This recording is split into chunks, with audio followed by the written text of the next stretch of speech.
Many as 9 twisters might have struck the Midwest and Southeast this week. A system of storms thundered across the region, bringing hail, high winds, and soaking rain. In southwestern Georgia, a tornado up to 1.5 miles wide was seen. Hundreds of flights were canceled in Atlanta.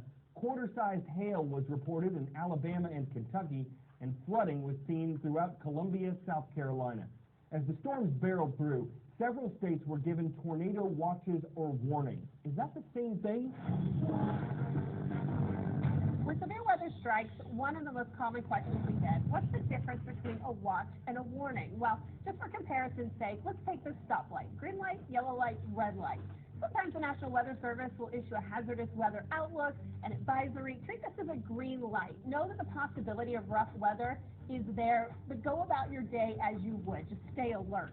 But as conditions tend to ripen, we may see a tornado watch issued by the National Weather Service. Use this with more caution. This means conditions are favorable for tornado development, and so you need to know what you should do in case a tornado strikes. That's where the warning comes in. If the radar has indicated a tornado or someone has spotted a tornado in progress, that's when the tornado warning is issued, and you should get to your safe place immediately, stop what you're doing, and seek shelter. By removing certain plants and trees, covering or filling in ponds, and using sound cannons, airports have a number of methods to keep birds away. Last spring, we reported on a border collie named Piper, who literally chased the birds from a small airport in Michigan. Some airports utilize trained falcons to do this. Some are using RoBirds, fake remote-controlled falcons, to keep the skies clear of any birds that don't carry people.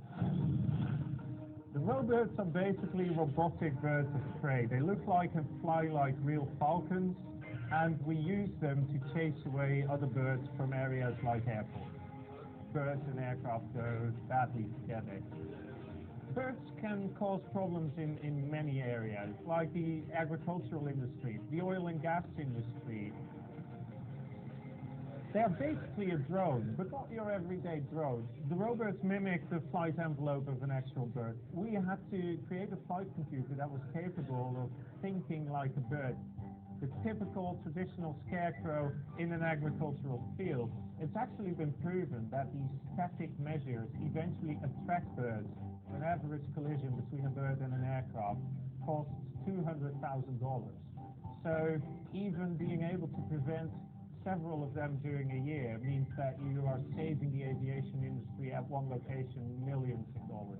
We've been operating the birds since around 2012, and we really see it working. At a relatively small blueberry farmer that we also operate, we increased his harvest by 15%, meaning he earns 45,000 euros more in revenues.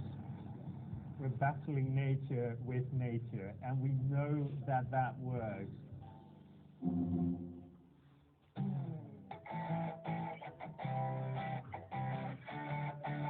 This is like Jetpack meets Iron Man. It's the awesome-looking invention of